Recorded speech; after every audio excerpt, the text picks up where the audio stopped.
मेरा लेपार अदा किया टॉप प्रायोरिटी पे ये मेरा रागिदोकेतु यमचा रोड है, तो जल्द से जल्द मैं इसको बना पीएमजीएसवाई का थ्रू से बनाऊंगा। जैसे आपको बताया या स्कूल का हालत आपको मैं थोड़ा दिखाने की कोशिश करूंगा, या फिर स्कूल की किस हालत में है ये स्कूल।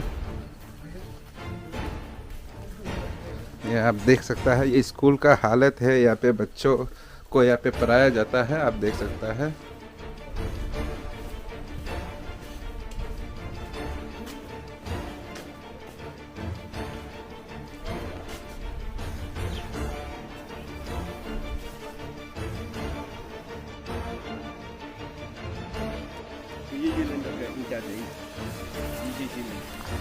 मैं आपको बता दूं ये जो स्कूल का हालत आप देख सकता है बहुत ही बुरी हालत में है। ये जो स्कूल यहाँ पे बहुत बुरी हालत में यहाँ पे स्कूल चल रहा है। जैसे अब विधायक से आप बात करेंगे इस स्कूल को भी लेके। मैं आपको पहले बताया था कि मैं इस वक्त जहाँ मौजूद हूँ ये तकम आईवी स्कूल है, और स्कूल का जो यहाँ पे ऑफिस जो बनाया गया है इसे शायद 2 साल ही हुआ है। मैं आपको ऑफिस का जो कंडीशन है आपको मैं दिखाने की कोशिश करूंगा। आप मेरा कैमरा द्वारा आप देख सकता है यहाँ पे स्कूल का जो कंडीशन है आप देख सकता है यहाँ पे।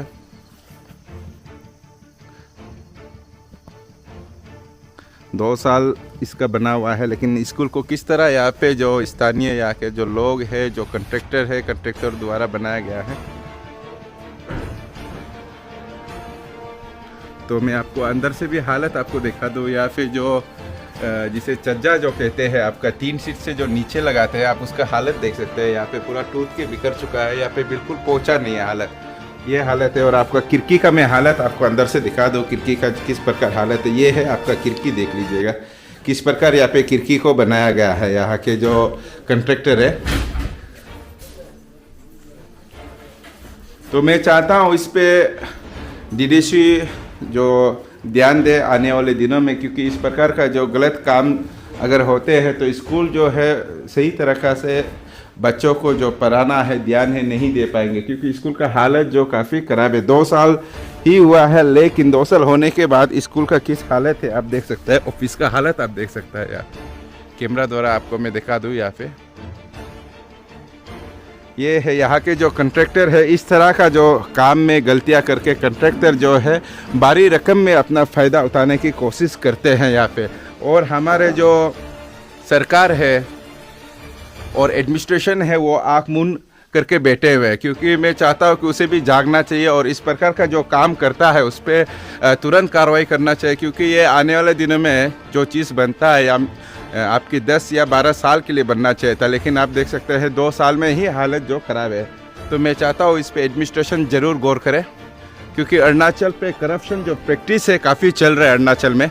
तो इस पे करप्शन को अगर रोकना है तो उसे गांव से ही रोकना पड़ेगा, क्योंकि जो करप्शन है वो गांव से ही निकल के आता है। जैसे मैं आपको बता दूं स्कूल के जो अध्यापक हमारे बीच मौजूद है, मैं अध्यापक से जानना चाहूँगा ये इसका आपका स्कूल पे अभी टीचर कितने हैं आपके? मेरे स्कूल में 2 है। 2 टीचर। अब आपकी एक जिलेन है, एक गको है। कितने से कितने क्लास तक आपके यहाँ पे पढ़ाया जाता है बच्चों को? बच्चों का कितनी क्लास से लेके कितनी तक है यहाँ पे स्टूडेंट? अभी इस साल ये साल में आपका क्लास 4 तक है। क्लास 4 तक है, और एनरोलमेंट 1 अप टू 4 तक 26 है। आपकी अभी क्लास 1 से 4 तक है, लेकिन आपके जो टीचर 2 है, तो ऐसे आप 2 टीचर में कैसे उन लोगों को बच्चों को पढ़ाते हैं? हम लोग ये सब्जेक्ट को डिस्ट्रीब्यूट करके, जैसे आपका जिलेन ये ईवीएस और ये को हिंदी को लेने से हम इंग्लिश और हिंदी को नहीं। जैसे जो मेरा सवाल है, जैसे कि आपका जो कुछ घंटा का क्लास होता है, तो जैसे आपके क्लास 1 से लेके 4 तक यहाँ पे बच्चे जब पढ़ते हैं तो उसे आप 2 टीचर किस तरह उसे पढ़ाते हैं? क्योंकि टीचर जो 2 है, लेकिन क्लास में जो स्टूडेंट है आपके 4 क्लास में पूरे स्टूडेंट भर्ती होते हैं, तो आप उसे कैसे पढ़ाते हैं, मैनेज कैसे करते हैं आप लोग? नहीं, वो तो हम लोग ये आपका 1 से लेकर 2 तक एलिमेंट्री सिस्टम में, बेसिक सिस्टम है ना, बेसिक में पढ़ाते हैं ना। और आपका क्लास 3 और 4 को जैसे आपका गवर्नमेंट टेक्स्ट बुक देते हैं ना, उस हिसाब में ले जाते हैं। क्लास 1 और 2 को ये बेसिक में ले जाते हैं। नहीं, हम जो मेरा सवाल है शायद आप सवाल को नहीं समझ पा रहे, क्योंकि यहाँ पे जो क्लास 1 से लेके 4 तक में आपके स्टूडेंट रहेंगे जो क्लास के अंदर, लेकिन आप जो टीचर 2 है तो आप 2 टीचर 4 क्लास को कैसे मैनेज करते हैं? तो इसलिए तो बोला है ना, आपका जैसे बाकी का दो घंटे तो बाकी का जो 2 क्लास जैसे आप अगर मैनेज कैसे कर हाँ 2 क्लास में आप 2 टीचर रहेंगे तो बाकी के 2 क्लास को किस तरह मैनेज करते हैं आप लोग? वो तो सर उसको जैसे तैसे करके, क्योंकि 2 ही है तो जैसे आपका 1 को ये 1 में एक तो रहेगा, उधर 4 में एक तो रहेगा, जैसे तैसे करके आप हम लोग ये करते हैं। क्लास में तो आपका 4 में 4 टीचर होना पड़ेगा ना, तो हाँ। 4 में 4 क्लास में 4 टीचर होने के लिए वो नहीं है, इसलिए दोनों जैसे तैसे करके एडजस्टमेंट मैनेज करके दिन को ये करते। आप लोग मिड डे मील किस प्रकार देते हैं यहाँ पे?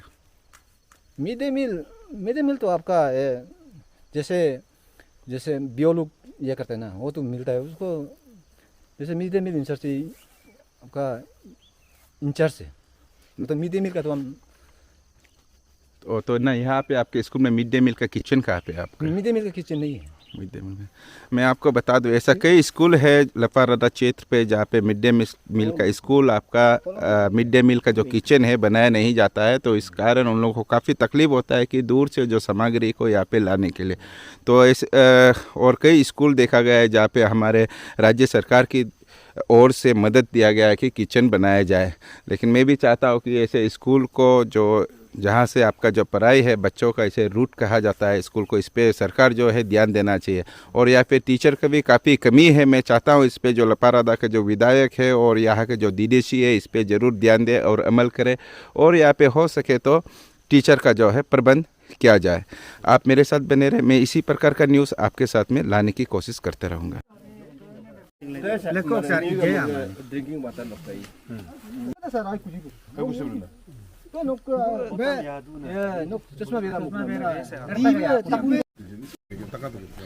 मैं इस वक्त जहाँ मौजूद है मैं आपको बता दूं यहाँ 5 गांव यहाँ पे मौजूद है और मेरे साथ यहाँ के जो स्थानीय विधायक गोकार बासर जी हमारे साथ मौजूद है। मैं उससे जानने की कोशिश करूँगा। सर, मैं जब गांव वालों से यहाँ पे बातें किया था तो ये तोदाक बासर जी जब यहाँ के विधायक थे तब ये रास्ता को बनाए गए थे, लेकिन अब तक गाँव के जो लोग हैं काफ़ी समस्या, रास्ता अभी तक नहीं बन पाया। सर, इसका कारण, इसका वजह क्या हो सकता है सर?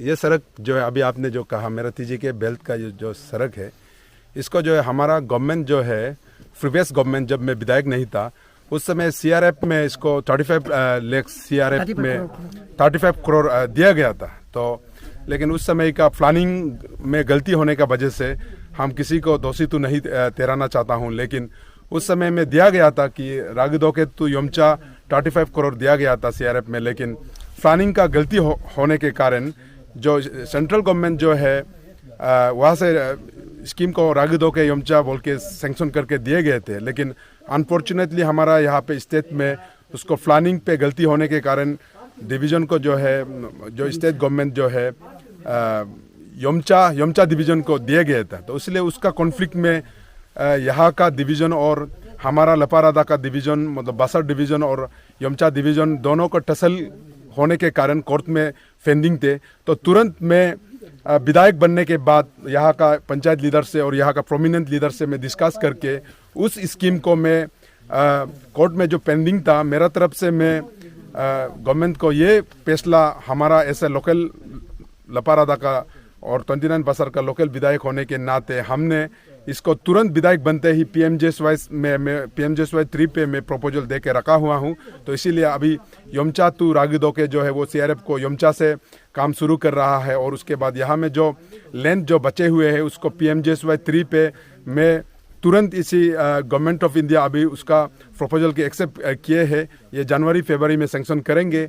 उस समय अगर सैंक्शन होते हैं तो मेरा लपारादा क्या टॉप प्रायोरिटी पे ये मेरा रागिदोकेतु यमचा रोड है, तो जल्द से जल्द मैं इसको बना पीएमजेएसवाई का थ्रू से बनाऊंगा। सर, जैसे आपने इलेक्शन पे कहा था कि आप जो एजुकेशन सेक्टर को काफ़ी बढ़ावा देंगे, आप उसको प्रायोरिटी देंगे, लेकिन जब हमने स्कूल पे पहुंचा, अब स्कूल का हालत अभी देख सकता है सर, स्कूल का इतना ख़राब स्तर पे है यहाँ पे, तो इस पर आप क्या कहेंगे सर? ना, मैं इस पे इसीलिए मैं अपना पंचायत और अपना गाँव वाला को भी यही कहना चाहता हूँ कि गवर्नमेंट का तरफ से देख लीजिए 2007 पे ये बिल्डिंग को सैंक्शन करके दिए गए हैं, लेकिन अनफॉर्चुनेटली उसको उस समय के लीडर्स जो है उसको क्वालिटी पे मेंटेन करने नहीं दिया और उसके बाद या देख रेख जो है सही से नहीं चल रहा है। तो उसी का कारण सिर्फ गवर्नमेंट को बोलने से नहीं होगा, तो हमारा तरफ से भी ऐसा हम रेस्पॉन्सिबिलिटी जो है हम गांव वाला भी हम लेना चाहिए। तो इसलिए हम अभी तुरंत, मेरा प्रोग्राम तो दूसरा था, यहाँ पे हम एक गामगी इनोग्रेशन के लिए आए थे, लेकिन हम तुरंत स्कूल को विजिट किया है। तो यहाँ पे जो भी शॉर्टेज होगा तो मेरा तरफ से, इसलिए मैं टॉप प्रायोरिटी में एजुकेशन को हमेशा रखता हूँ।